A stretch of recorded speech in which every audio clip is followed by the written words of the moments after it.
And now, I invite you to sit back, relax, and let your imagination take you back to a chilly morning in April 1912. This is your captain speaking. Welcome aboard the Titanic.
Sands from mountains of stone, a pyramid, flying buttresses alone, a wall of light,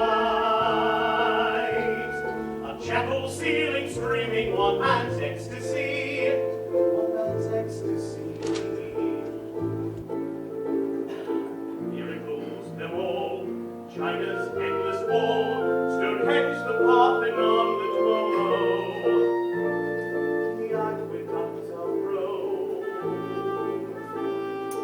We did not attempt to make with mammoth blocks of stone a giant pyramid. No, not a pyramid. Gothic walls that radiate with light. Our task was to dream upon and then create a floating city. Floating city. A human metropolis, a complete civilization, sleek and vast, at once a poem and the perfection of physical engineering, at once a poem and the perfection of physical engineering. How they built Titanic, near 1,000 feet in length, huge beyond past endeavor, strong beyond mortal strength. 46,000 tons of steel, 11 stories high. Sheets of red palace floating, white as the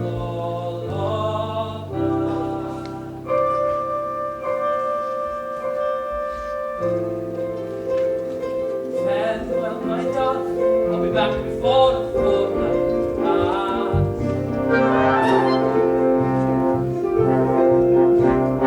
Fare thee well, my darling, I'll be back before a fortnight has Fare thee well, my darling, I'll be back before a fortnight is past.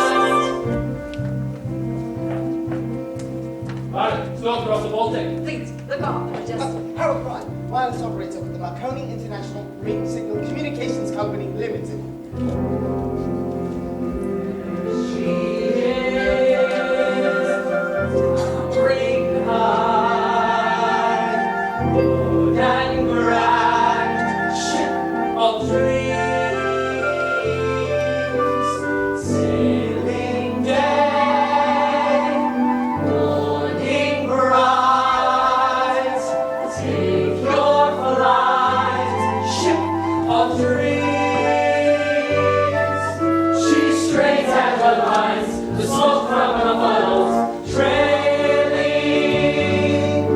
A crowd like a knife shall cut through the waste unveiling. Soon to be underway. Size and speed unexplored. And I'll be aboard that ship of dreams. 7,000 heads of fresh lettuce, Titanic. Morning, Mr. Lightoller. Morning, Mr. Pinkman. Morning, Mr. Boxall. Morning, Captain Smith. Morning, Captain. Morning, Captain. 36,000 oranges, Titanic. Morning, Mrs. Hitchens. Morning, Mr. Murdoch. Morning, Murdoch. Morning, Captain. Mr. Benson, please complete the loading of the freight to arrive with the boarding of the serving staff and crew. Aye, Captain. There she is, towering high, broad and grand, ship of dreams. Sailing day, morning bright, take your flight, ship of dreams. 122,000 pounds of meat, poultry, and fish, Titanic. 40 tons of potatoes, 1,100,000 pounds of marmalade, 37,000 bottles of wine, beer, and spirits, Titanic. 55,000 china dishes and 22,000 crystal drinking glasses, Titanic. One Renault town carriage motor car, Titanic. To me, underway, size and speed unexplored, and I'll be aboard that ship of dreams. Captain Smith, has there ever been a finer morning to sail? As my this was Smith, never quite like this one, sir. Mr. Andrews, has the line ever had a faster ship for the mail? Not as fast as this, you say. Never quite like this one, sir. The pride of mankind, dominion over the sea, the dream of progress, it brings great honor to me. Give me the master and the filter, The owner of the largest moving object in the world. Mr. Pinkman, begin loading the passengers. Third class passengers, proceed at once to the gangway. Please bring your boarding documents and await further instructions. Holy Mother of God! Was that a ship or a mountain? It looks long enough so a body can walk to America. I'm Captain McGowan, but everyone calls me Kate. I'm Kate too, Kate Mullen. And I'm Kate Green, Kate Murphy. It must be fate then. Not fate, it's Irish. Are you traveling alone? Not me. I got a feller. You see that good looking one up ahead? I'm planning to marry him. When's that gonna be? As soon as I meet him. Before call out my name. It's to America we aim, to find a better life. We pray to make it true, and all our children's children know that this day long ago we dreamt of them and came aboard this ship. For the maiden voyage, for the maiden voyage, get us all aboard. Second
this time. Come back I now. want to see the Edgar. Colonel John Jacob Astor and Mrs. Astor too, arriving now from the boat train direct from Waterloo Station, may proceed to the parlor suite A62. Her name is Madeline. She's John Jacob Astor's second wife. She's only 19 years old, and now she's married to a prominent man worth over $150 million and 29 years her senior. Only been married 7 months. She's already 7 months pregnant, and the scandal was such they ran away to Europe to avoid publicity. Avoid the publicity. Mr. and Mrs. Isidore Strauss may proceed to parlor suite B58. Aren't they nice? You never think like get them the key and a number from Macy's department store. Oh, Macy's department store, outright. And he was close advisor to President Grover Cleveland, served the House of Representatives through both terms, and that's his wife of 40 years named Ida Statue has no well. The two of them have been wintering on the French Riviera. The French Riviera. Benjamin Guggenheim and party will find his customary suite on A deck. Made his money by smelting gold. He spends it like water. $4,500 for the Louis Couture suite, so he can live in luxurious inn with his latest mistress. And they call that justice? They call that justice? Mr. and Mrs. George Wyman may proceed to parlor suite B51. He's the richest man in Philadelphia. Mr. and Mrs. John B. Thayer and family, suite B58. Vice President of the Pennsylvania Railroad. Mrs. Charlotte Ray Cardoza, suite B54. No one really knows who she is, but the newspaper says she booked the most expensive suite on the ship and comes with 14 steamer trunks on medicine chest, parental pillows and cheese, and 4 little Pekingese dogs. So she must be somebody. She must be somebody. Last call warning. This is the very last call warning. Up the ranks, let's go the lines, raise up our colors and designs, bring in forecasting up and through the port-filled ship. Each person standing at the rail, let one great love prevail, one single prayer. God bless this noble ship. All ashore, we're going ashore. All ashore, we're going ashore. I report this ship loaded and ready for sea. Lower the gangway, Miss Midland. Gangway's lowered, Captain. Make fast the tugs. Tugs all fast, sir. Let go all lines. Let go the stern lines, let go the bow lines, let go the outer springs. Tow her off, Mr. Midland.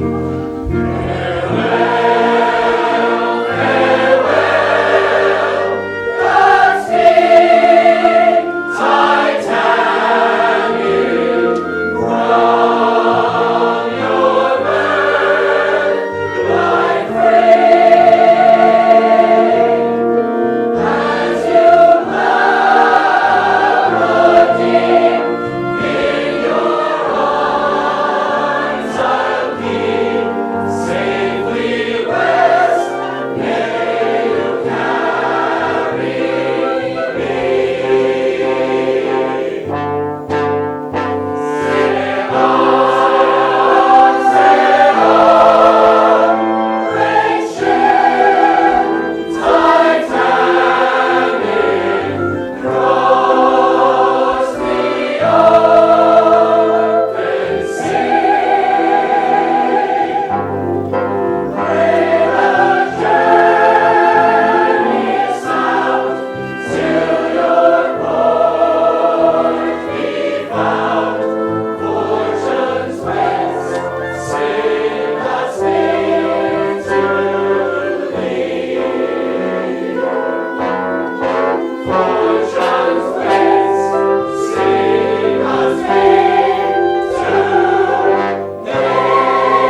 present course. West by north 281 degrees, sir. Steady she goes. Aye, aye, Captain. Mr. Lightower, what's our present speed? 19 knots, sir. Maintain 19 knots. Aye, sir. Oil routes 1 through 6. Maintain 68 revolutions of the wing propellers. EJ, now that we're officially underway, I thought a little celebration might be in order. I'm sorry, Mrs. May. I don't allow alcohol on my bridge. You know that, Miss Hedges. Yes, sir. I do. Technically speaking, EJ, this could be considered my bridge. Not at sea. I'm terribly sorry, sir. It appears this bottle's completely flat. I couldn't possibly let you drink. Would you like me to get another? Oh, never mind. Let it go. My apologies, sir. Thank you, Miss Hedges. Thank you, sir. Yes, well, with or without champagne, I want to toast our ship, the Royal Mail steamer TITANIC. Nearly a quarter mile in length, she's bigger, grander, and safer than any ship in history. The greatest achievement in transatlantic navigation since that very first crossing 420 years ago. Ah, Andrews, I'm glad you're here. I was just congratulating the three of us on our magnificent contribution to the 20th century. Progress, gentlemen. I give you progress. I hope you will excuse us, Mr. Ismay. We have our duties. Tell me, EJ, what's our present speed? 19 knots. Really? I would have expected us to be going faster now that we've cleared land. I want us to make New York by Tuesday afternoon. Tell me, Andrews, I understand that 22 knots would be necessary in order to make a 6-day crossing. In your expert opinion, are we capable of that speed? Come, Andrews. You're the one who built the thing. Are we capable of 22 knots? Capable, yes, sir. Perhaps a bit more if pushed, 23 perhaps, but... Excellent, sir. I'm very pleased to hear it. But it is customary for a maiden voyage to proceed prudently. It's the maiden voyage that creates news, damn it. And I intend for this one to create a legend. So answer me straight, man. When can we expect to run at full speed? When the captain orders it, sir. Then we must persuade him to do so, mustn't we? In point of fact, Mr. Ismay, I was about to give the order when you came in. Mr. Murdoch, increase speed to 20 knots. 20 knots, aye, sir. Increase steam, Mr. Bennett. Give us 71 revolutions. 20 knots. Well, it's a start, I suppose. Carry on, gentlemen.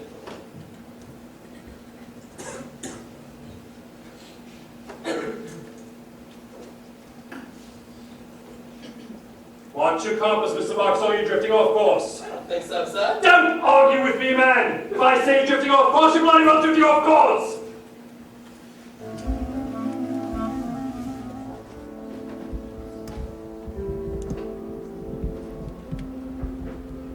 Set your screws to 71, Mr. Barrett.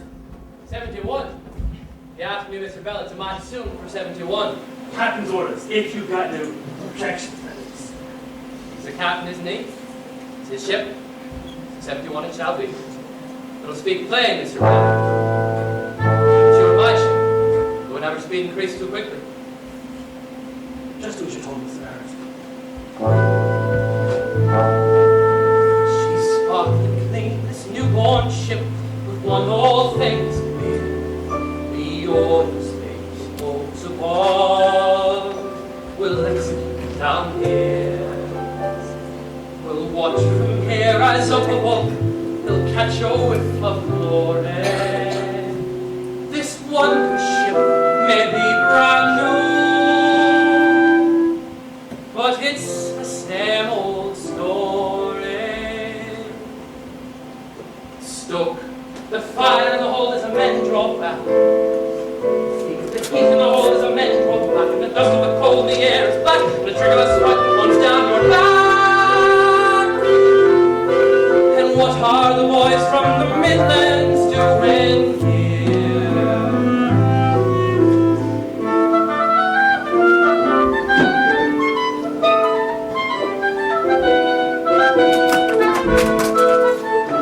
Coal it is and makes a steam that runs machines that run the world, that sends a mess below the ground to mine the gold each day.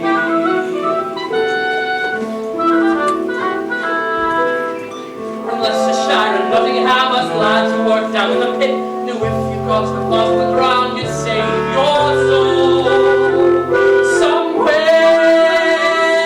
Get out of the pit and westward I knew I could run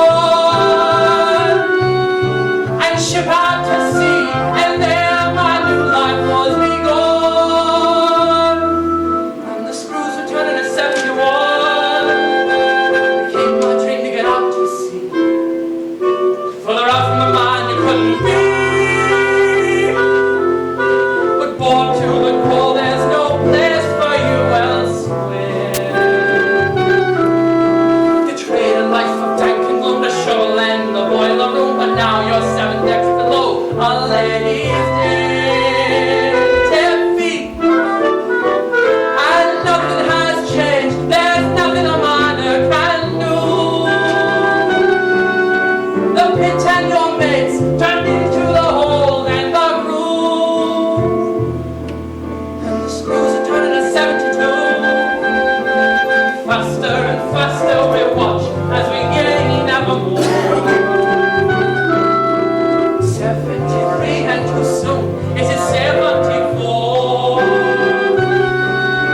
For a record speed I believe we strive on the main ship that's too hard to drive. If you push it faster than 75, that is the truth, I swear.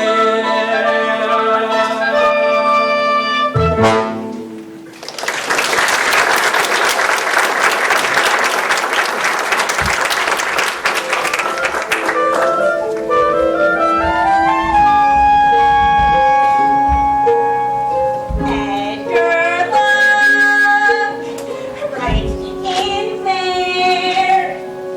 What a sight! First class dining supper. Go on. Come on, Alice. You want to say the hell to our own saloon? Language, Edgar. Did you get a good look at John Jacob Astor? He looks just like his picture. So do you, Alice. Oh, Edgar, this is so exciting. Almost every famous millionaire in the entire world is on this ship. And to think, will it actually rub elbows with them? How impressed they'll all be when they hear all that you know about hardware. Yeah, well, I wouldn't exactly count on rubbing elbows with any of them, Alice. They're not going to let us peasants from second class anywhere near those people there. What's the point of being on the same boat if we can't hobnob with them? I don't know what to make do with that dinky cannon they gave us and those two silly little bunkers. You know we don't have to use the top one, Alice. Calm down, Edgar. I'm telling you right now, I'm going in there. It's the last thing I know. I'm going in there. Damn it, Alice. Language, Edgar. They don't want us in there. They want us out here. It's all we paid for. It's all we get. That's not all I'm getting.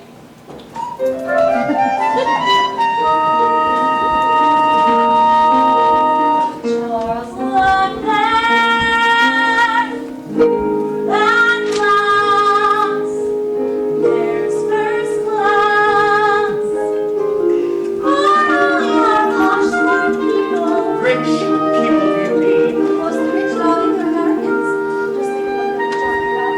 All those things my father lives for. Investment banking, venture capital, clothing market. Yeah, that sort of thing. How would I know that sort of thing, Caroline? My father never had a corner on the market.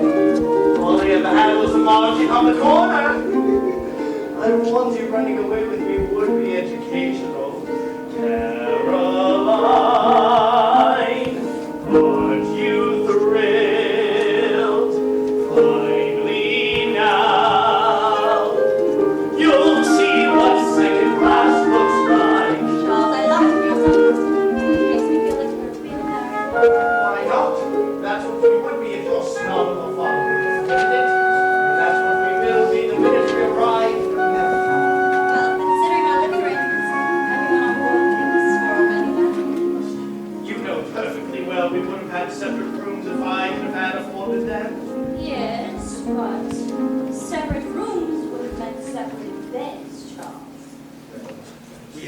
make do with what we had, didn't we? You, don't suppose we'll burn in hell for it, do you? Suffering, darling, in America? It's not the same at all. What? Isn't? Saving money.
I'm sure we'll do even better today. Beg your pardon, Captain. Mr. Vauxhall has requested his course. Tell Mr. Vauxhall to increase speed to 21 knots and set course for west-northwest 292 degrees. That's the northern track, sir. I'm well aware of that, Mr. Murdoch. It'll save us both coal and time.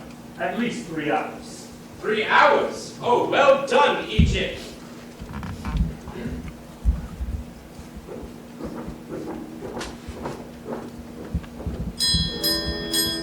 The dinner seat for Friday, April 12th is now being served in first-class dining saloon.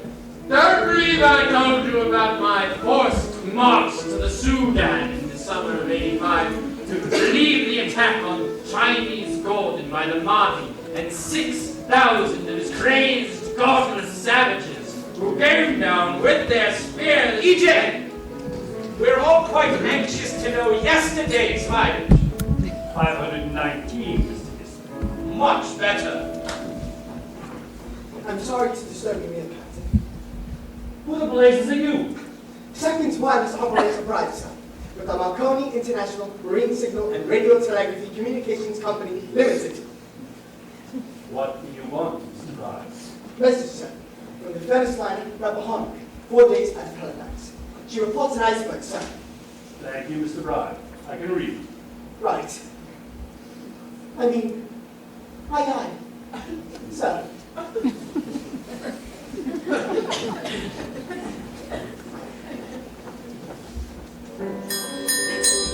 The dinner scene for Saturday, April 13th is now being served in the first-class dining saloon. But the proudest moment of my entire career came in '02 under the command of Kitchener at Johannesburg when untold thousands of crazed, godless savages appeared out of nowhere. Master, I do believe this was your first trip to Europe. But not her last, Mrs. Widener. Certainly not her last. And how did you find Paris, Miss Master? Oh, thank goodness I didn't have to. Jake here knew right where it was. Excuse me, Captain. Yes, Mr. Lightoller. Have you any instructions, sir, concerning your present speed? Maintain 21 knots. 21 knots, yes, sir. 21 knots.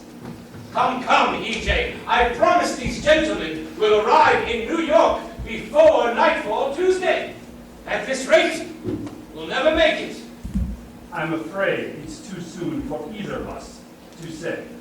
I trust you will excuse me. Please enjoy your meal. Must you leave us, Captain? I'm sorry, Mrs. Sayre, but my duties on the bridge, while not nearly as enjoyable as sitting here with you attractive ladies, requires my attention. Please, excuse me.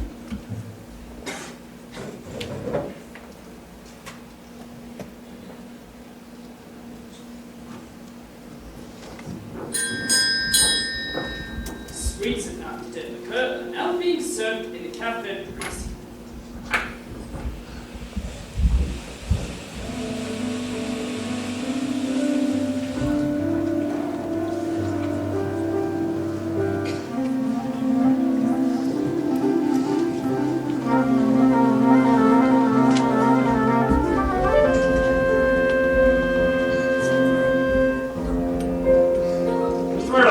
Position? Latitude 4235 north, longitude 4550 west, Captain. And the sea temperature, Mr. Lightoller? Last check, down 5 degrees at 34 degrees Fahrenheit, sir. New communication, Captain. Ice warning from the Corona. Another one? He spotted a large bird at 4150 north by 4952 west, sir. Plot the position with the other reports we've received. It's directly on our current course, sir. Not to worry. It's at least 600 miles off. Still. Not to worry. We'll keep a sharp eye out. And Mr. Murdoch, increase speed to 22 knots. 22, Captain.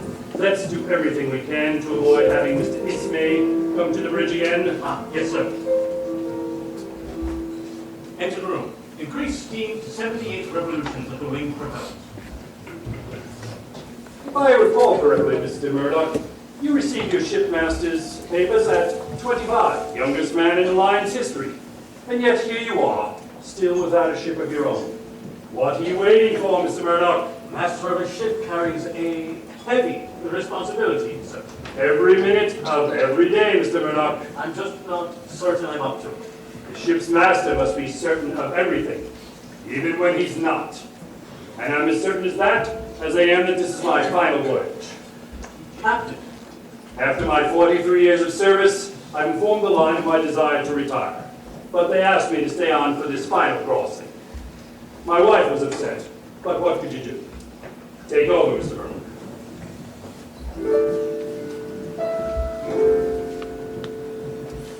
Thousands on board, each in his class. You are the master of all that must pass. Yours to set course, yours to command. You hold their souls in the palm of your hand. You hold their souls in the palm of your hand.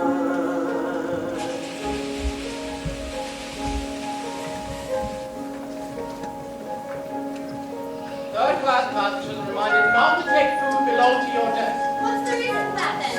It perishes the rats. They got rats on a brand new ship.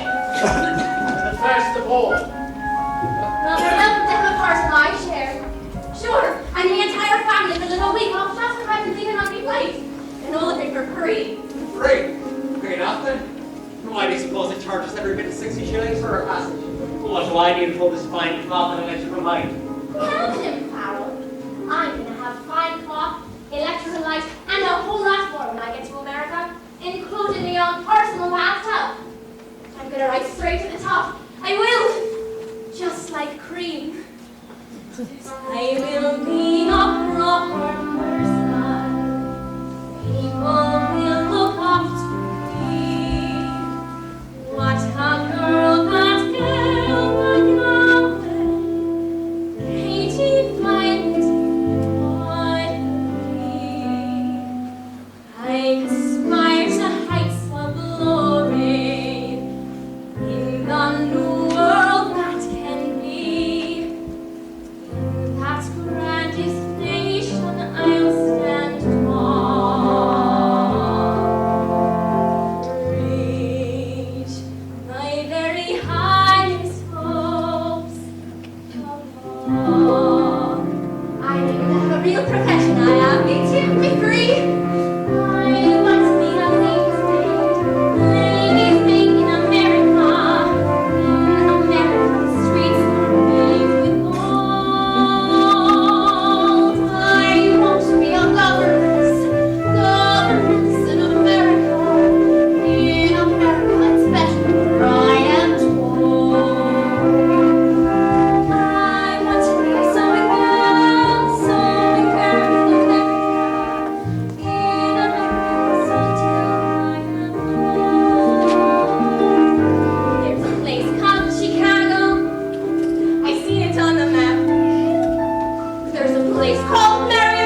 I want your opinion on how you think the crossing is going so far.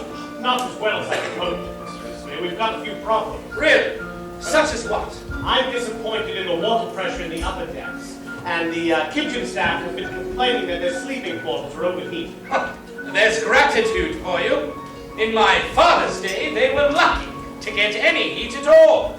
Now tell me, Andrews, are you satisfied with our present speed? I think so, sir. Well, I don't mind telling you that I'm very disappointed. The sea is calm, the weather's fair. Why aren't we going faster? We're doing 22 knots, Mr. Ismay. That's faster than any White Star ship has ever managed. Tell me, Andrews, you chaps over at Holland and Wolff built the Cunard ship too. Was Titanic intentionally designed to run slower? I really must protest the implications, sir. When your father ran the line, he demanded safety and comfort above speed. Cunard may get their passengers there a bit faster, yes, but White Star gives them a far better ride. It's a new world, Andrews. These days, people want speed above everything else. Americans would gladly lose their dinner over the rail if it meant arriving in New York a day sooner. Mr. Ismay, is this something you wanted, sir? EJ, I was just wondering if you could now predict with any certainty our arriving in New York by Tuesday afternoon. I can only say that it is possible, sir. Possible. But it's imperative, damn it! If we have to stand off until Wednesday morning, our return home to England will be delayed. A full 24 hours. Titanic must be known as a 6-day ship, EJ. Even the bloody Krauts can do it. And if second-rate tubs like Deutschland and Kaiser Wilhelm can turn around in a fortnight, then so, by God, shall we! I'm sure we will do everything we can, Mr. Ismay. Splendid. That's all one can ask, isn't it?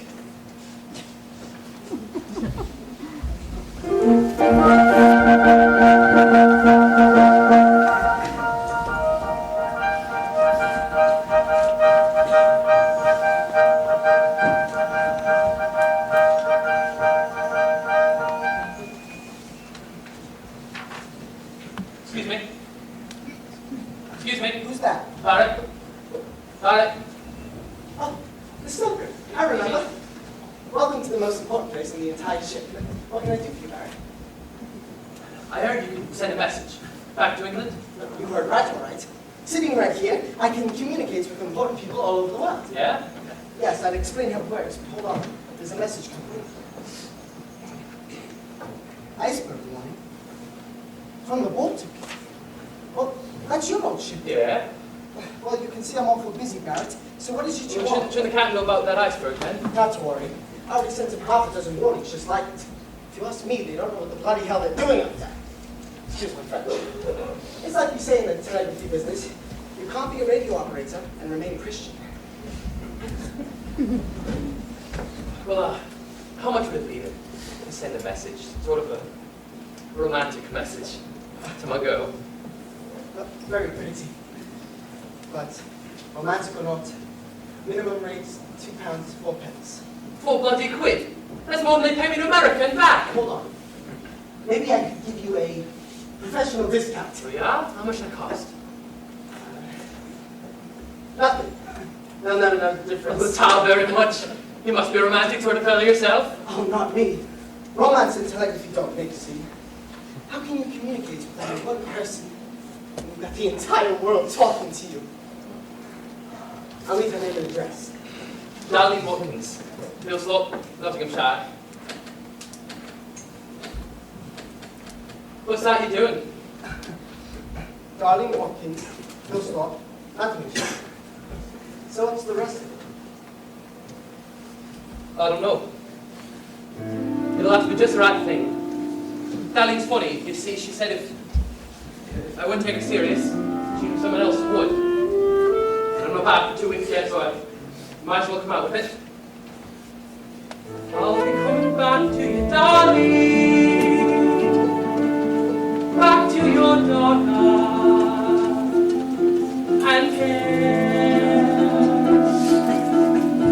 Marry me when I return, darling.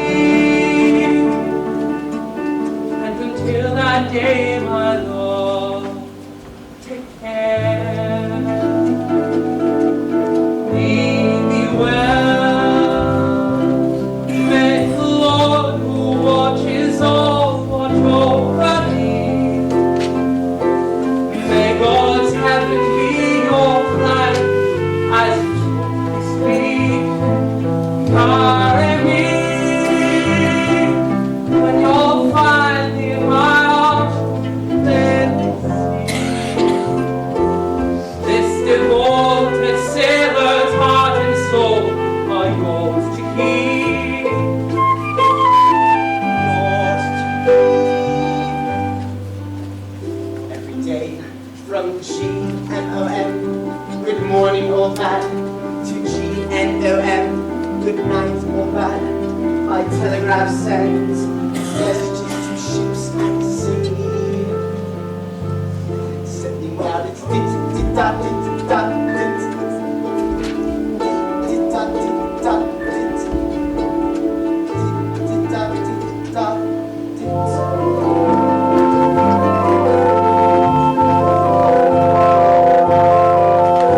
I was young and shy, detached and sad.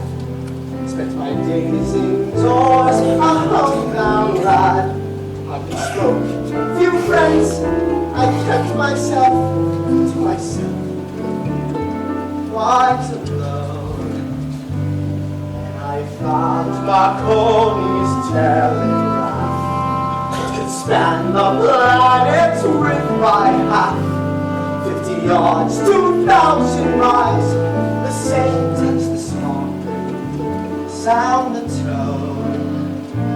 The night was alive with 1,000 voices fighting to be heard, and each and every one of them yearned to me.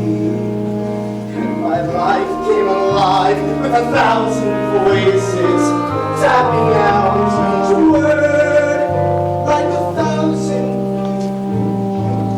the single heartbeat, tapping out a dit-dit-dat-dit-dat-dit, dit-dit-dat-dit-dat-dit, dit-dit-dat-dit-dat, everywhere. R&B. May the Lord who watches all watch over me. Every one of them wanted to be R&B. so alive with 1,000 May voices. God's heaven be your blanket I've used. Those people joined the single heartbeat, tapping out a dit-dit-dat-dit-dat-dit, Marry me, dit-dat-dit-dat-dit, marry me. dit-dat-dit-dat. Signed, Fred.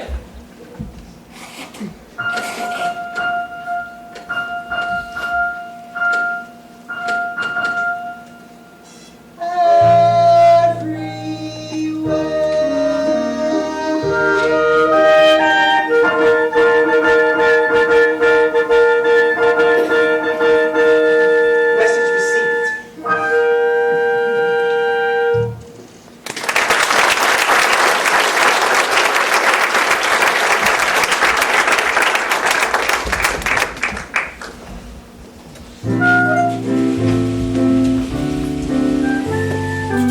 Ladies and gentlemen, after our Sunday service, all first-class passengers are invited to remain and enjoy our bandmaster, Mr. Wallace Watley, and his ensemble, who will be playing outdoors for your enjoyment.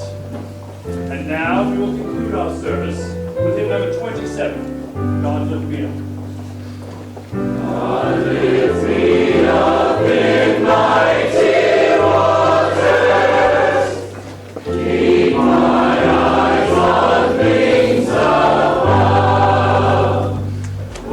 Righteousness divine atonement,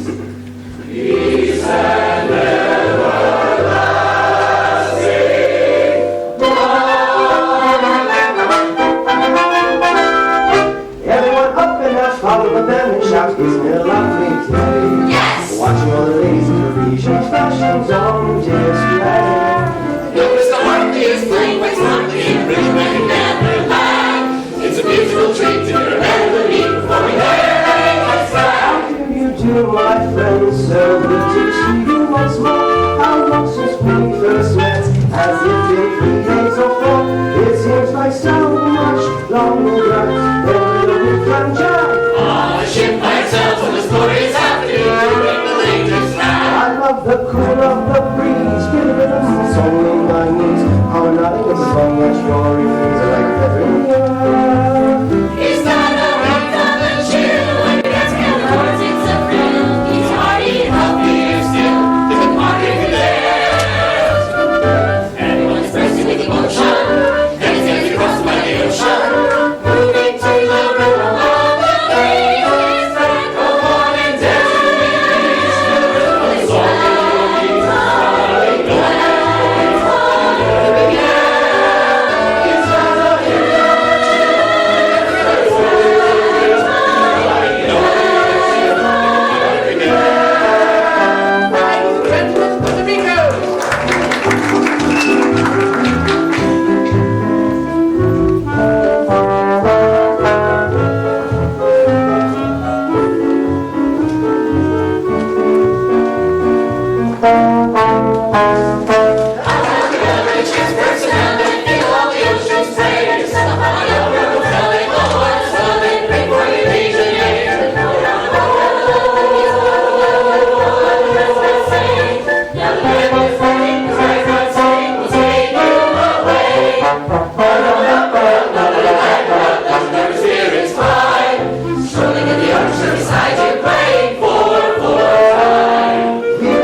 Back home is what they call a private treat.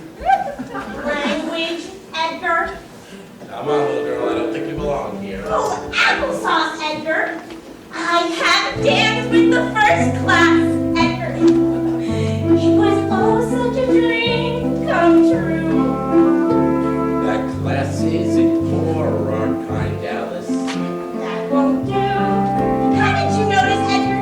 These days, nobody's any better than anybody else. Take the Widers of Philadelphia. I stood right next to them, Edgar. They had this extremely handsome son, Harry, the Harvard man.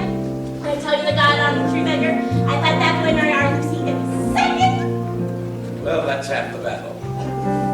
You can make fun all you want, Edgar, but I want more out of life than Indianapolis, Indiana. Well, that's why I arranged this trip to show you the world. I don't want to see the world, Edgar. There are too many other places I'd rather see first. There are hotels on islands, Edgar. Great resorts near a sandy beach. That's a world that's beyond our income and our reach. That is because you've always been satisfied with one dinky little hardware store instead of branching out. How do you think those millionaires got their millions, Edgar? Alice, why don't you just calm down and enjoy what we have? Please don't.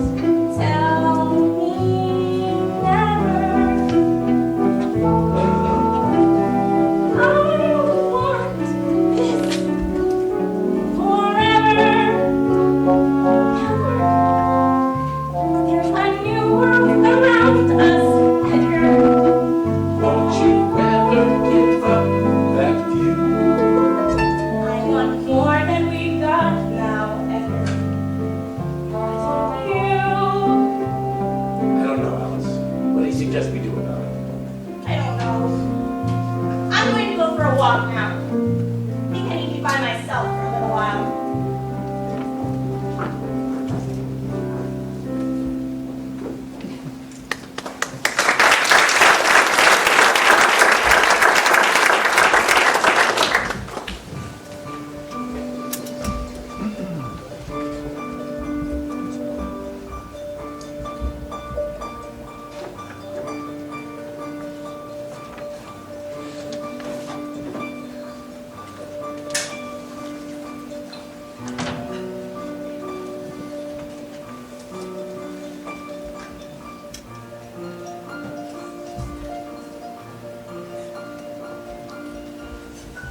Three bells, Mr. Murdoch. Thank you, Mr. Lightfoot. Hold your course, quartermaster. West, northwest, 292 degrees. West, northwest, 292 degrees, high south. What's our present speed, Mr. Murdoch? Steady at 22 knots, Captain. Have there been any reports of any mechanical difficulty since reaching that speed? No, sir. None at all. Very good. Increase speed to 23 knots. Captain, another ice warning, sir. The missile reports a large wave at 421 degrees north. That's almost in complete agreement with all of these others. Except for the French liner La Touraine, which also says 41. Puts it a great deal closer. How do you explain the difference? Must be an error in communication, Captain. The radio. I'll never accept the damn thing. I'm afraid it's here to stay, sir. Which means we'll all soon be taking our orders from safe, dry little offices on shore. It's a brand new world, Captain. I'm glad I won't be around to see it. 23 knots, Mr. Murdoch. 23 knots. Aye, aye, sir. Engine room. Increase speed. Give us 81 revolutions, Mr. Mel.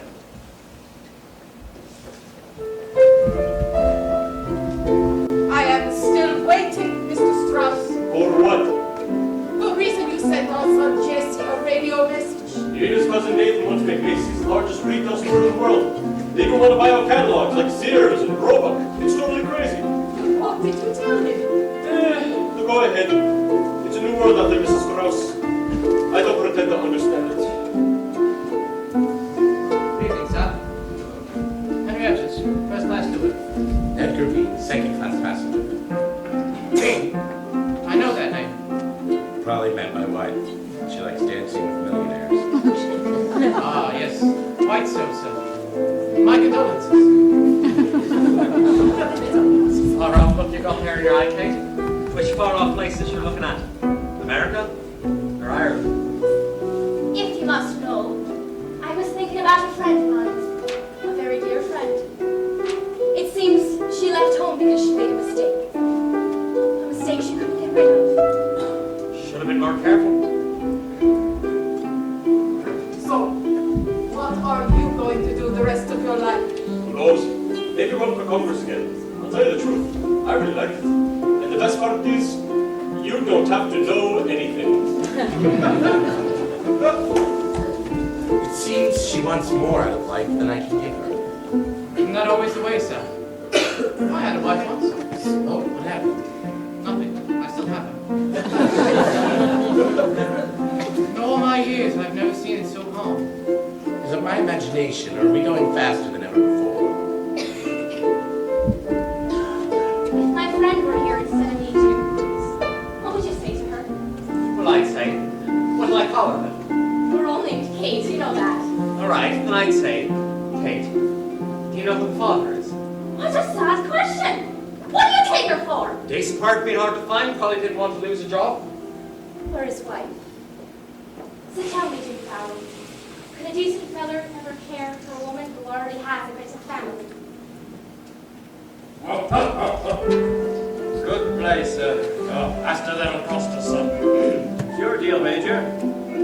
Mr. Rogers, your reputation as a fine bridge player is well earned. You play an excellent game. Thank you, sir. Either that or you're uncommonly lucky. Bridge isn't a game of chance, Mr. Astor. Reminds me of the time I was on the Crimean campaign with Lord Raglan playing bridge, when out of nowhere we were attacked by 10,000 crazy No, savages. I have a very good authority. There are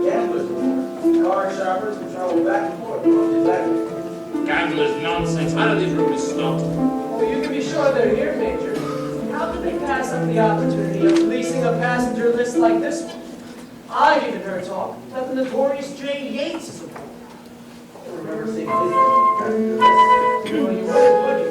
But I'll give you 10 to 1. He's here somewhere.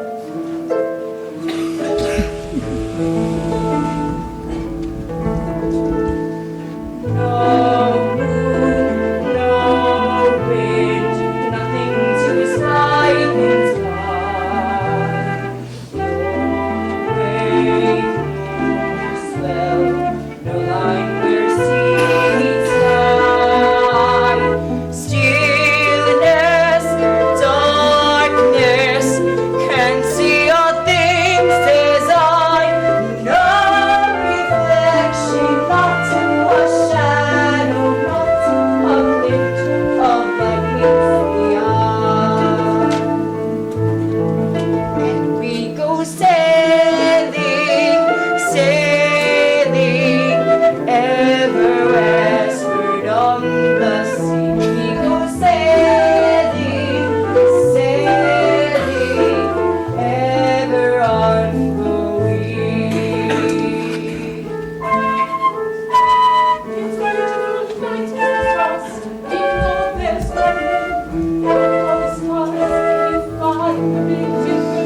Big Dipper. I can hardly find my own stateroom. Every time I go out for a walk, finding my way back is an adventure. Maybe I should drop red Can you feel how cold it's getting, Mrs. Strauss? All in the past couple of hours. Would you like me to get your first stole? What? And maybe never see you again? No, thank you. I'd rather freeze. I call and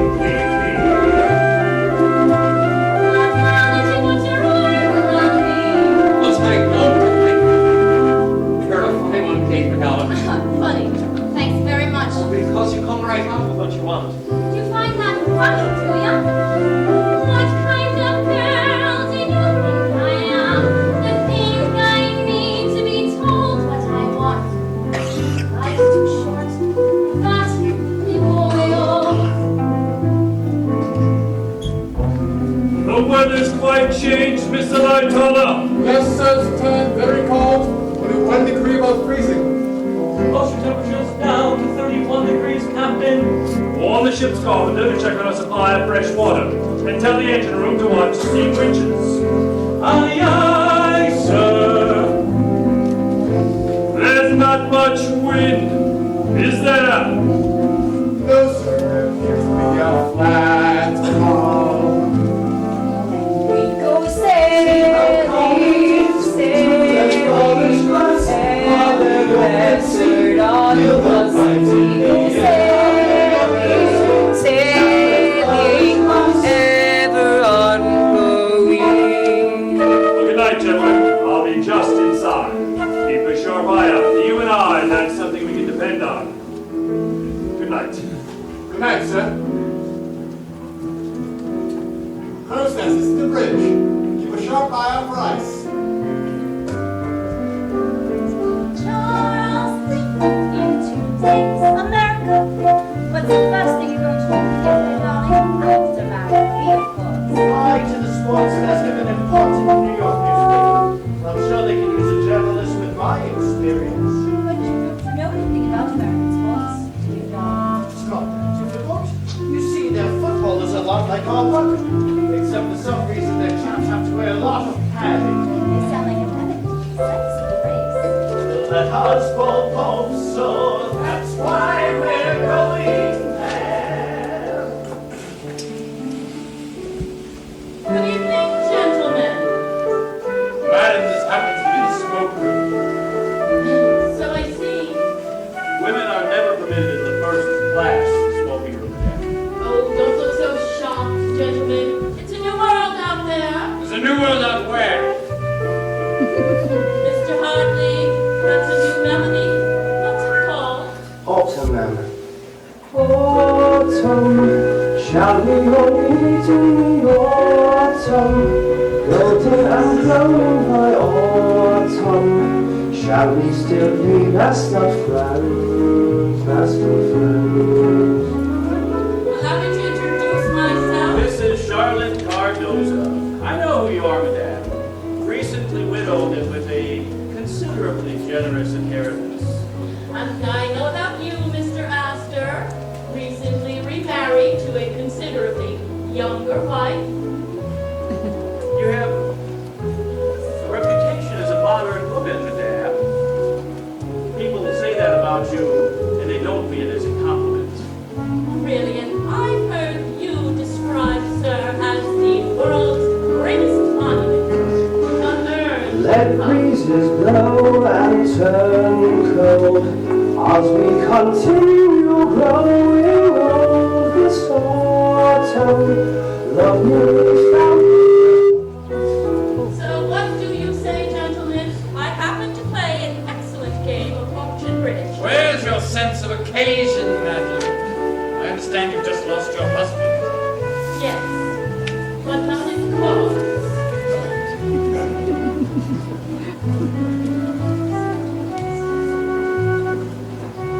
And another thing, gentlemen, would you mind putting out those dreadful cigars? Well, okay, hang on. What modest thing are you going to say to me next then? I'm going to say, Jim Farrell, will you marry me? For the love of God, Kate. Look, I know it's the new world we're going to, but we haven't got there yet. But you leave nothing for the man to stay. You can say yes. We're going to need each other when we get there, me boyo. And me baby's been ending to dad. So we better settle it right now. You say yes then. Might as well. Don't figure you'll take no for an answer. Well, Kate, aren't you going to throw me down and kiss me? Ahead we plow into the dark of night. Can see the bow, how then to search with only starlight. Autumn, shall we await the old silent things of shall we still see rest of the sea as stillness, darkness, can see on things as I, the reflection not, the shadow not, of lips of light meets the eye. We go sailing, sailing, forever resting on the sea. We go sailing, sailing, forever on the sea.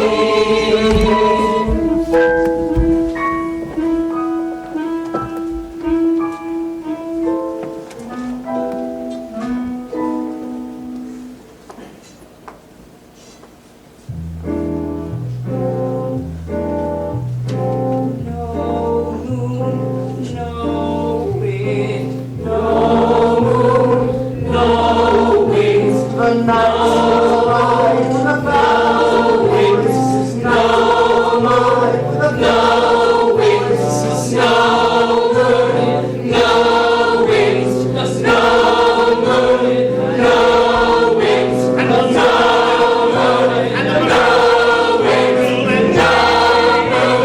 no winds. Dear Mother of God! Iceberg, right ahead!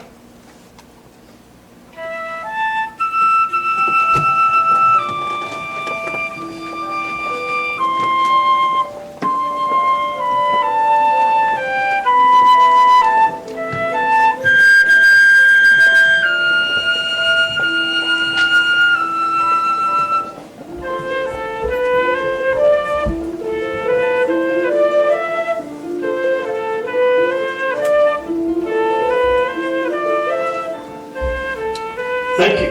Quartermaster, hard to starboard. Hard to starboard. The helm is hard over, sir. I'll take the helm, Mr. Vauxhall. Engines, full astern. Full astern, sir. The bell's reacting, Mr. Murlock. 2 degrees to port. The distance, Mr. Fleet. A quarter mile, maybe less. 9 degrees. 10, 11, a full point. Turn. Jesus, Mary, Joseph, look at the size of it. Looks like the rock of bloody Gibraltar. It's going to pass the starboard, sir. Yes, it's all right. I think we're going to miss it.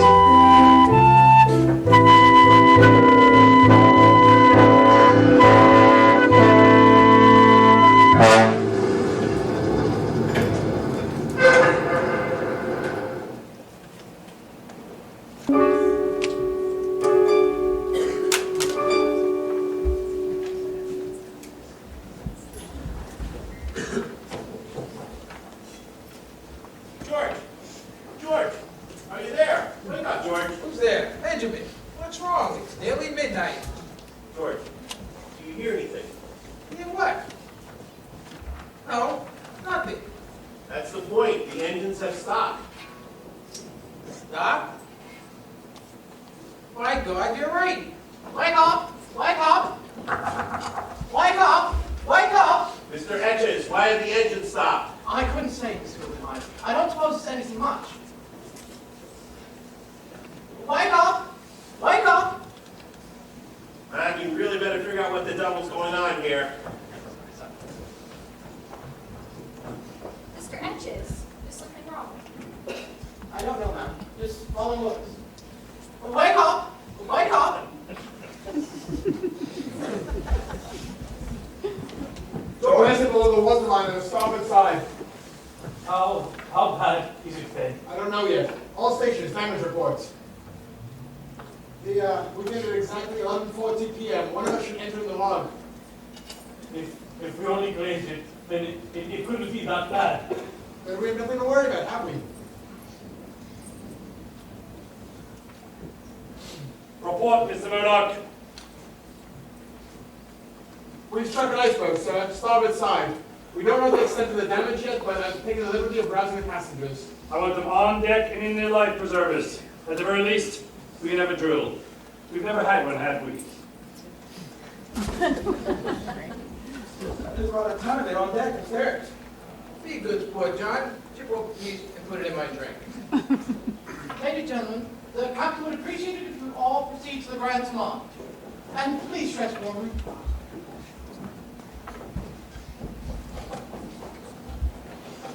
There's water in boiler rooms 4, 5, and 6. And 6 up to their knees.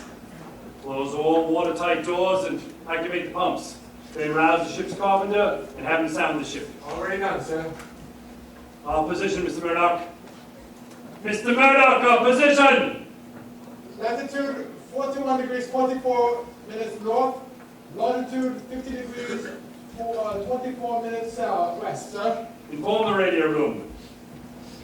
Let go of the helm, Mr. Murdoch. We're dead in the water. I'm sorry, sir. Second-class passengers, proceed to the first-class salon. Please bring your life preservers and await further instructions. Stewardesses, why has the ship stopped? I understand an iceberg has scratched up some of the new paint. The captain doesn't want to go on. He's fixed up. What is new? Well, I think I'll go back to my cabin and finish my books. I'm afraid you'll have to go to the first-class Grand Salon. Right away, madam. Captain's orders.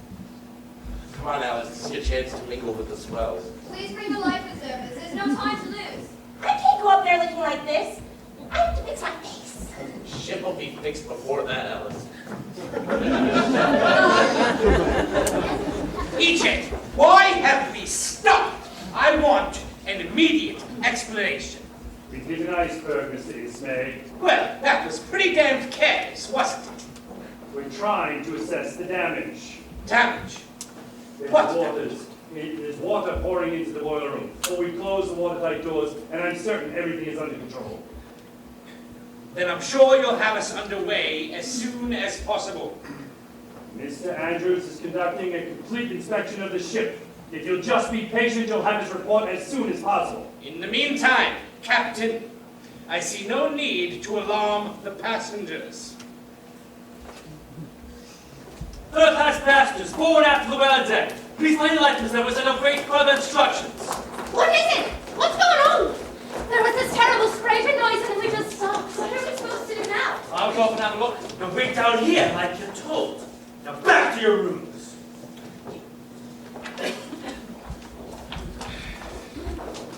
Yes, Miss Andrews. There's a series of small gashes stretching 300 feet below the waterline. Along the starboard side, there's water in the number 1, 2, and 3 holds in the mail room and 3 of her boiler rooms. In all, 6 of her 16 compartments have been breached. But that's all right. You assured us those compartments are watertight. She was designed to stay afloat with any 3 of her compartments flooded. Perhaps even 4. But certainly not 6. Andrews, what are you saying? Titanic is sinking, Mr. Ismay. Nonsense! God himself could not sink the ship. How long has she gone, Miss Andrews? An hour and a half. 2 at most.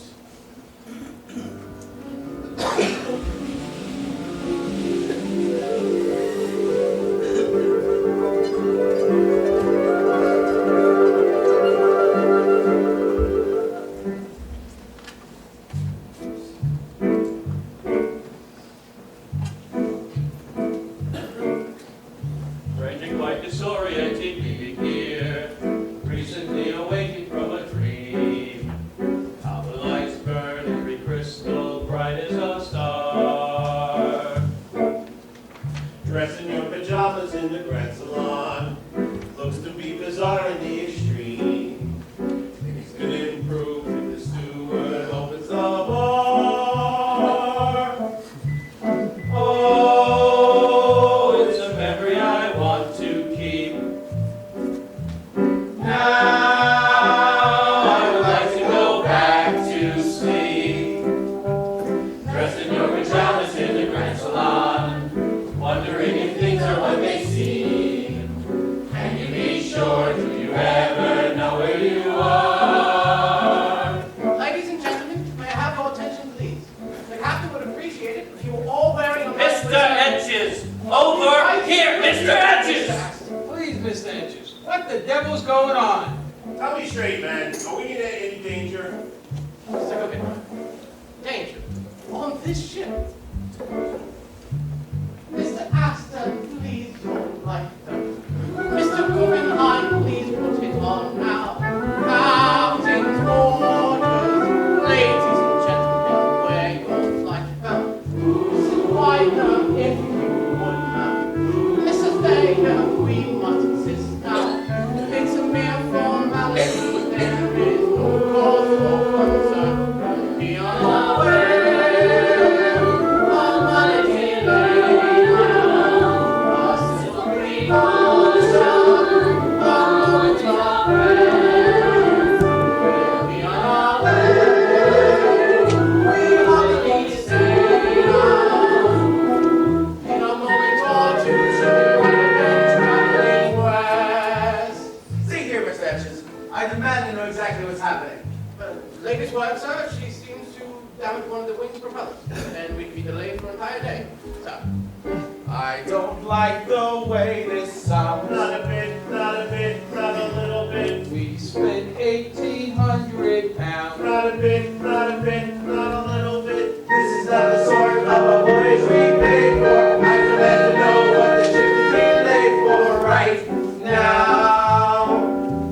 How could this ever have come to pass? Christ! Lucas, here is the second class. Look, what did I tell you?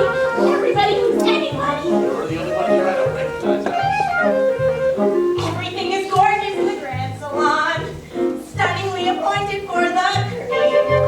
Thousands of bucks gets a trip to love without fun. Dressed in your pajamas in the Grand Salon, seems to be bizarre in the extreme. How the lights burn, all crystal bright as a star. We'll be on our way.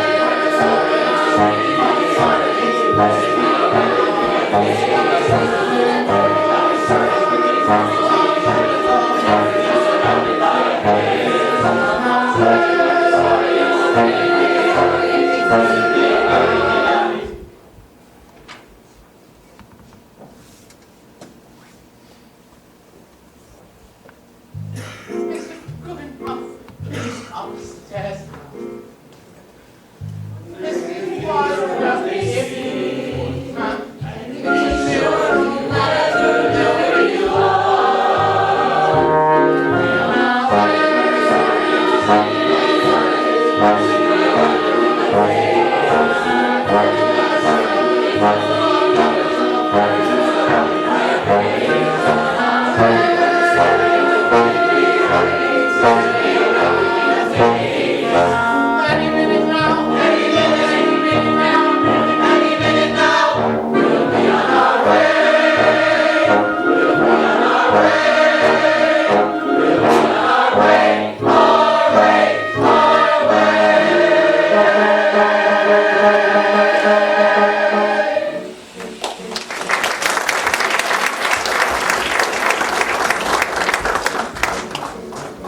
Kate. Look here, Kate. There's water running on the floor. See it coming underneath the door. I think behind it there's lots more.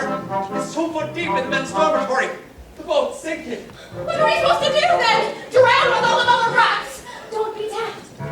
There's lifeboats. They're up there. I see them in a snapshot. Me too, Kate. Me three, Kate. How the hell do we get up there? How the hell do we get through that gate? How long are we supposed to wait? Who the hell is looking out for us? What are you people doing then? That's where the ship's on our way down. Who are you then? Pressure pilot, Stoker. We've got to get up to the lifeboat. What do you think we're trying to do then? We're gone for sure if we don't get up to those We'll have lifeboats. to find another way, all right? What other way? I never seen no other way. I know one. I snuck up to the radio room the other night. I didn't get caught either. How could such a terrible thing happen to such a marvelous ship? Some marvelous ship. Hurry up before we all drown. You wait and see. Or I end up having to swim to America.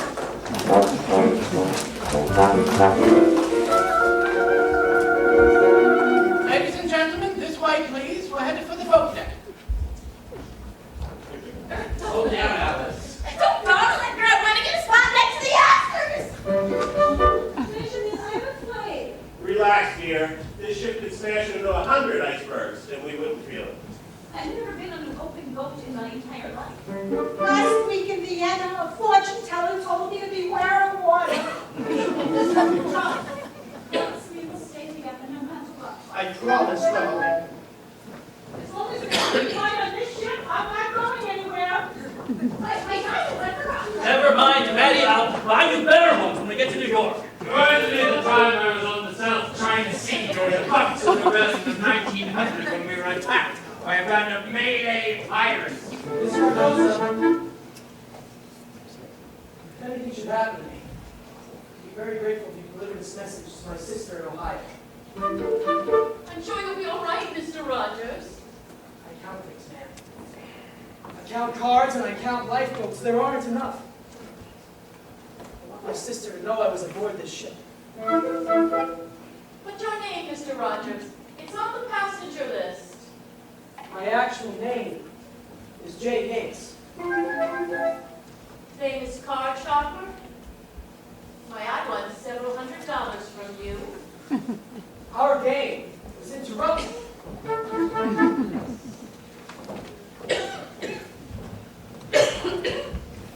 Captain.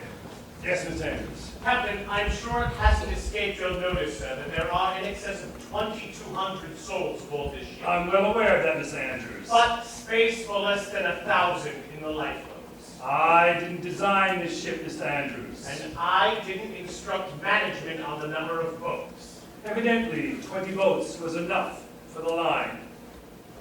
How many boats would we have needed to save every man, woman, and child on board? 54. But the line felt that anything over 20 would take away too much deck space from the first class. And that means that well over half of us are going to die in approximately 19 minutes. Not if the ship arrives. You know of one. I'm on my way to find out now. Captain, all first and second class passengers are proceeding to the boat deck as ordered. The third class have been assembled below the boat deck and are waiting instructions. Captain, I don't think the passengers and crew fully understand their predicament yet. You'll have to tell them, of course. Tell them what, Mr. Andrews? That well over 1,200 of them are already dead? I think not. There'd be a general panic. They'd kill each other to survive. Captain, awaiting instructions. What? I want you up on deck loading the boats. The third class passengers... That's not your concern, Mr. Lightcollar. Carry on. Yes, sir. Are you taking it upon yourself to decide who lives and who dies? I will remind you that while you are the captain, you were not hired to play God. Then let it be God who decides. It would appear as if God is already leaning towards the first class. How so? They are the closest to the lifeboats, aren't they? Then maybe he will even the score by sending us a ship.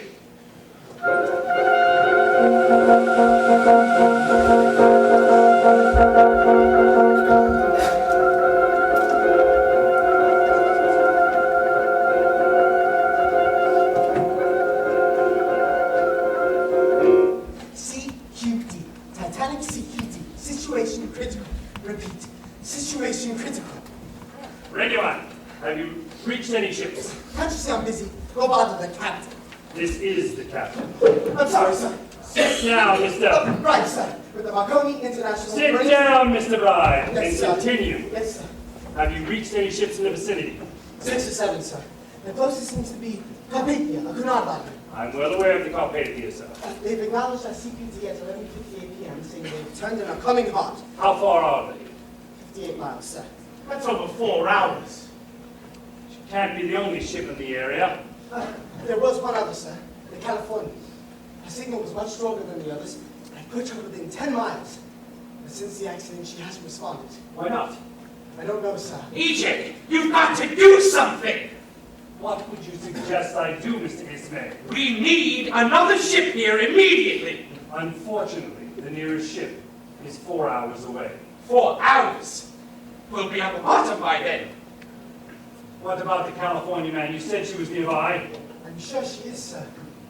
But still no response. Why not? You must demand a response! Those smaller ships carry only one radio man, sir. He must have signed off and gone to bed. Well, keep trying, for God's sake! There's a new distress call. SOS. It's hardly ever been used yet, but it's much easier to read than the CQD. And I thought... Try anything, Mr. Bride. You must rouse that ship. SOS. Titanic SOS. Situation critical. Repeat. Situation critical. Come in, California. Where are you, old man? Why the hell won't you answer? Surely something can be done to help us.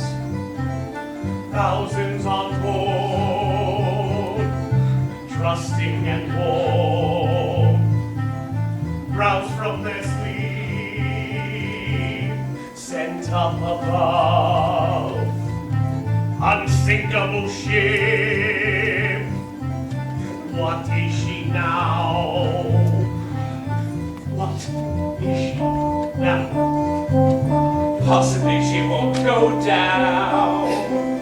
Possibly she'll stay afloat. Possibly all this will come to an end on a positive note. Not unless the ship could fly. Not unless we all sprout wings. Honestly, sir, I have built her from scratch, and I know certain things. If you know so much, why didn't you know to prevent this? What's to become of us all now that Providence sent this? This is your work, Mr. Andrews, you have done us in. Where's her leak-proof bulkheads? Where's her double speed? That's your job! If someone must take the blame, it is you. You! Innocent folk, held in our care, living their lives, dreaming their dreams, dreaming their dreams. Possibly a ship will come. Possibly we'll all be saved. Damn it, sir, listen, we're hemorrhaging fast. It's our hull that's been scathed. Couldn't you design it right?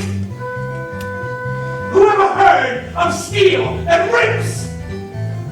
Ismay, I'm just in the business of building. It's God who sent ships. There stands the master who sailed us straight into disaster. Oh, now it's the captain's turn, pray, who urged him to go faster.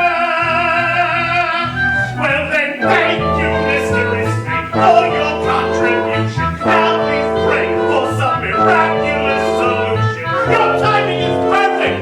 Now help us, please, if you can.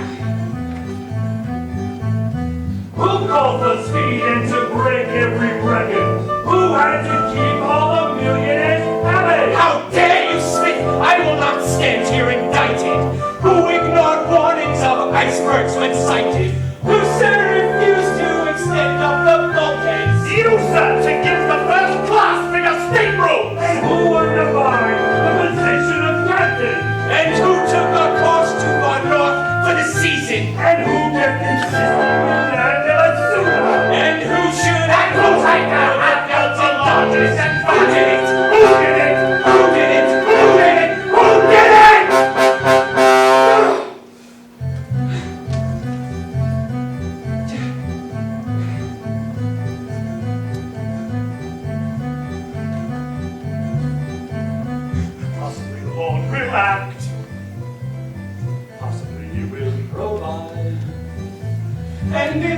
state how our unthinkable fate can be somehow denied.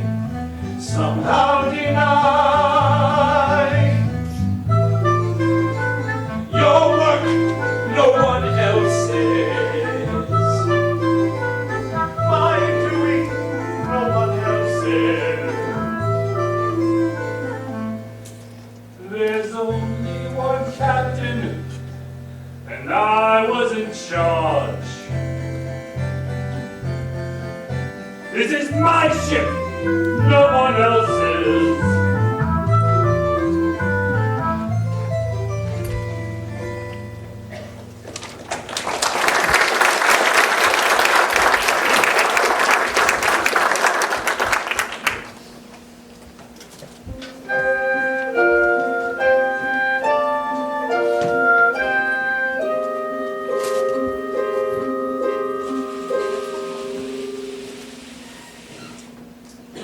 Women and children will begin boarding the lifeboats.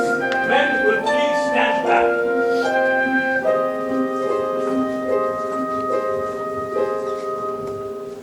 You and I are living in the lifeboat. Father will stay here a while. It will be like growing in the serpentine. Come along now, let us have a smile.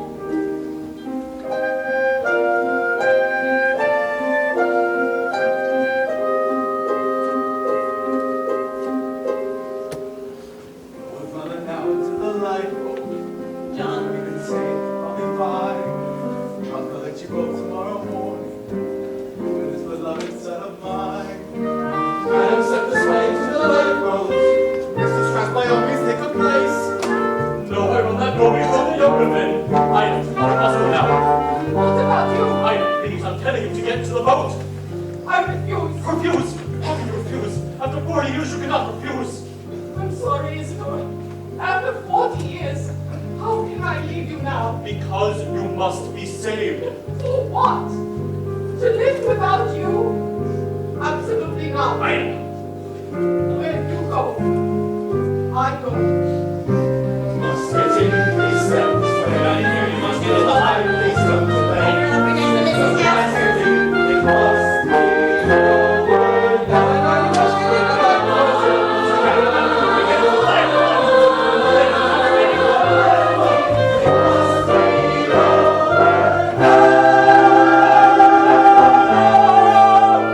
You're supposed to be replacing that lifeboat, Kate. Take it for God's sake. I'm not going without you, Jim. I don't want to be opened up before I cry.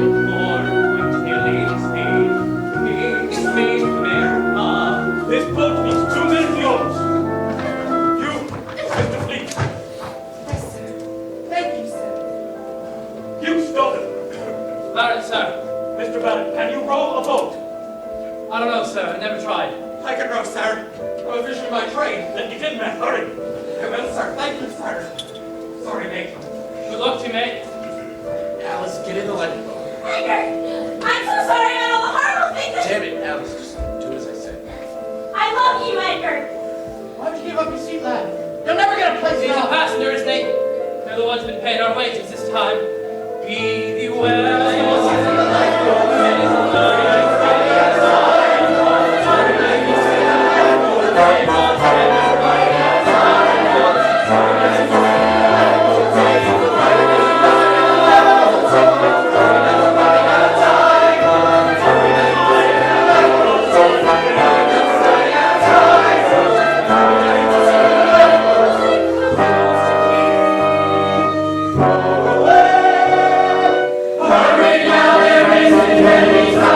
We'll meet tomorrow. We will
boats have all gone, it seems.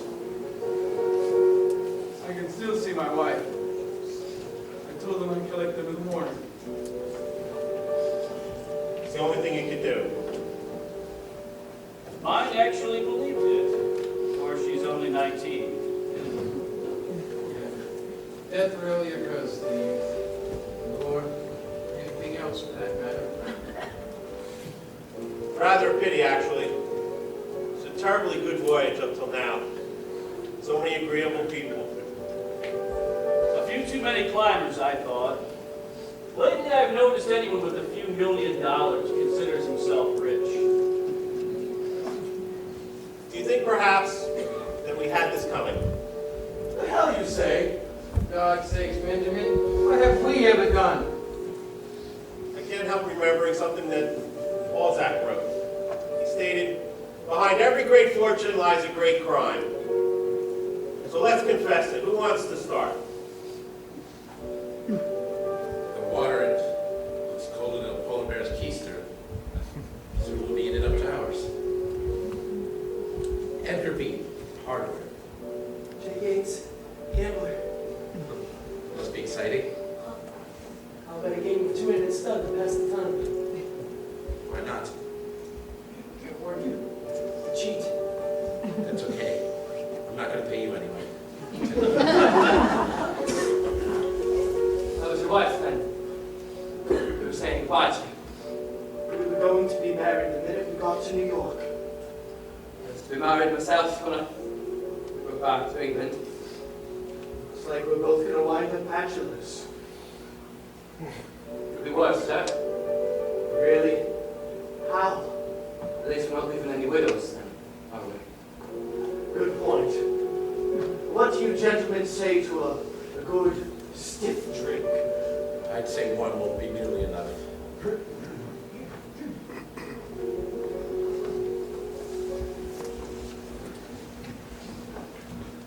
All 20 lifeboats have been successfully launched, Captain. Thank you. You have a remarkably cheerful disposition. How old are you? 14, sir. I was a cabin boy when I was 14. What are you called? Edward, sir. Me too.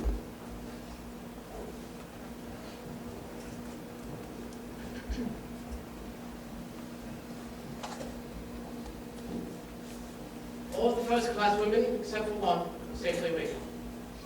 Thank you, Mr. Hedges.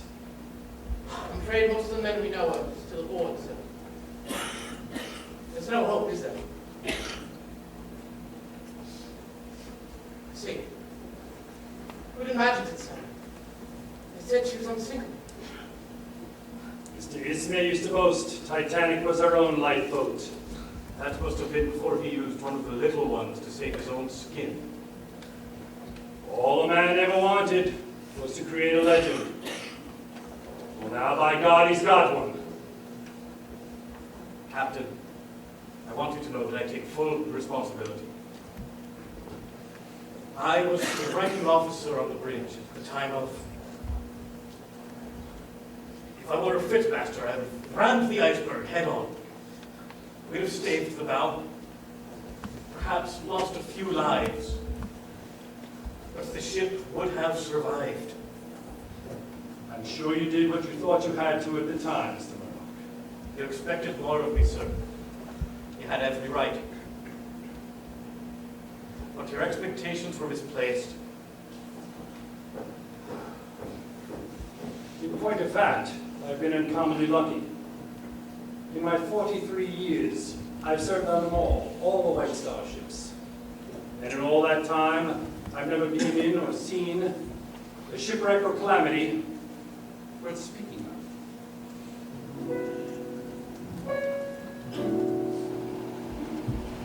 Our city's gone home, each in his class. You all house master of all that good are. Yours to set forth, yours to command.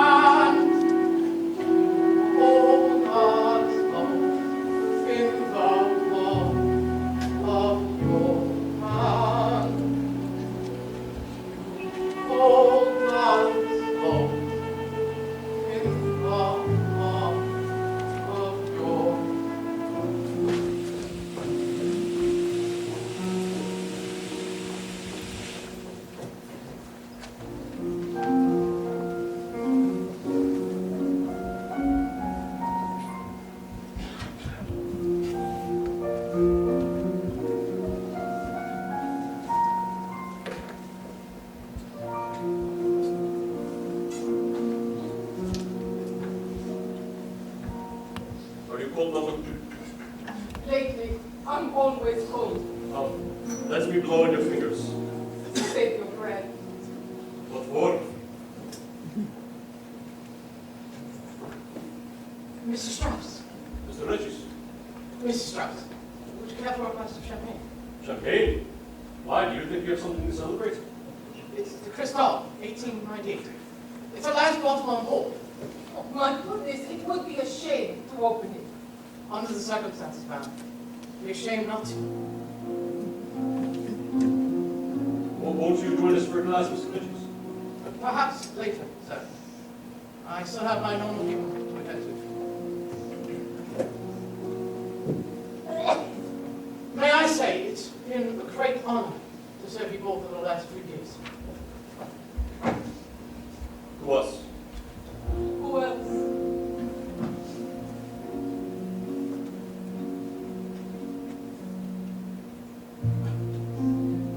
You know, you're still a pretty good looking fellow. Well, I would have to be. To keep a wife as beautiful as you. Still,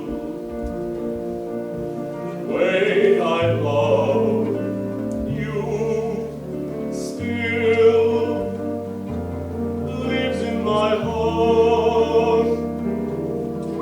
After all of the years we've been together,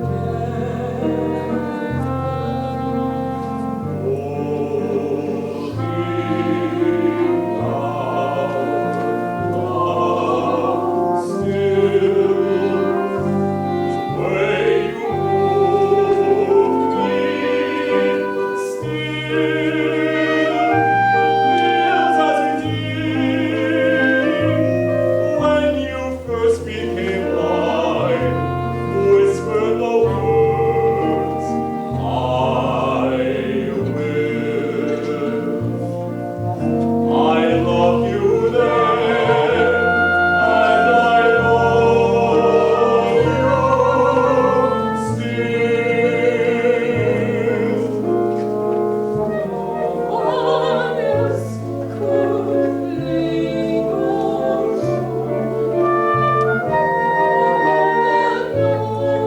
they go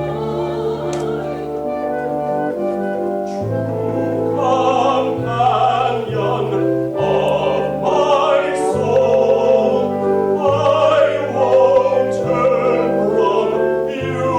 I learned from still. Fortune's changes still. Always the goal. Not the promise we made kept us as one and will. I love you then, and I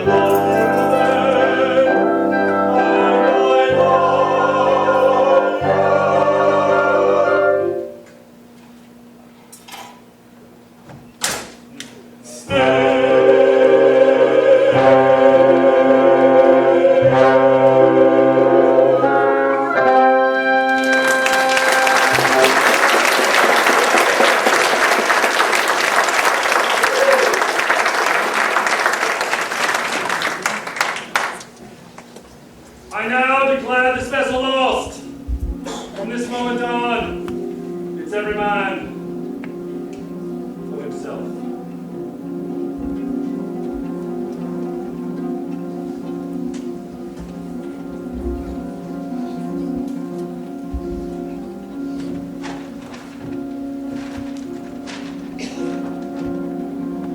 Just a cursory look at the blueprints here show the weaknesses that we have missed. How the water poured in a 300-foot gash and caused the mound of flood to list. Then it filled to the top, the separate watertight compartments began to overflow because the walls in between these bulkheads are too low. She's only sinking because these walls fell a deck too low. But here's a thought. Take a line and extend the walls to the bridge. It's just a small redesign. But when she's done, I know she can't sink. Like this. And then like this. Like this. And then like this.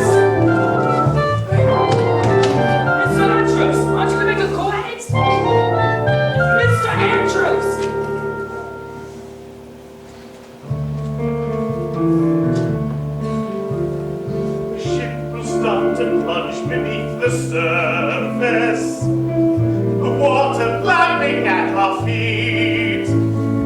Down sinks the bow, flies the stern to the sky, the panicked people in retreat.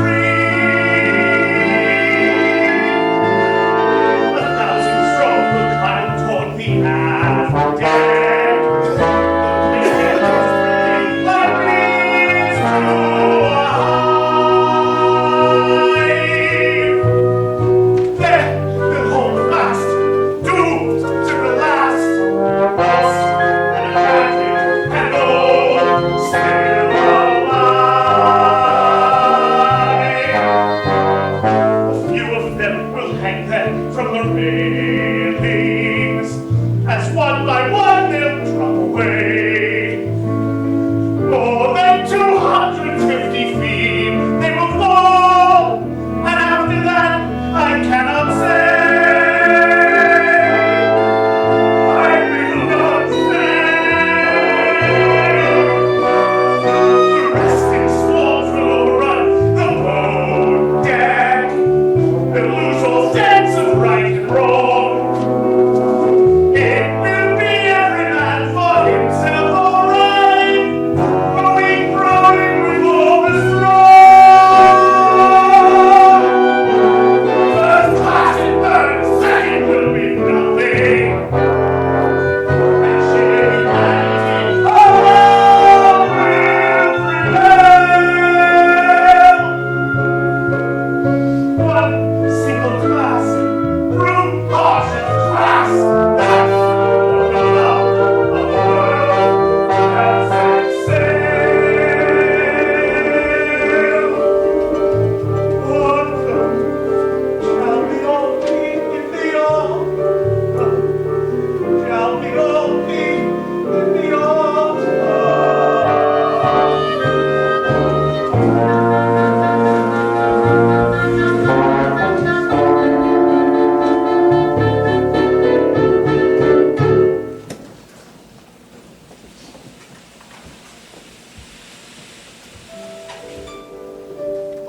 One moment she was there. Next she was gone. Over 1,000 poor souls were left floundering in the icy water. We wanted to go back for them, of course, to pick them up. But they'd have swamped us, then no one would have survived. The sound they made was deafening. Like there was an entire football stadium out there in the dark somewhere. Then, after half an hour, it just stopped. I'm ashamed to say I was relieved. Hear those voices for the rest of my life. Why shouldn't I have taken a place on the lifeboat? It would have gone empty. There were more than 450 empty seats in the lifeboats. It was so very cold. The women, they were so brave, all alone in the dark, in the middle of the ocean. They broke necks in that iceberg. Before it was too late.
had completely disappeared.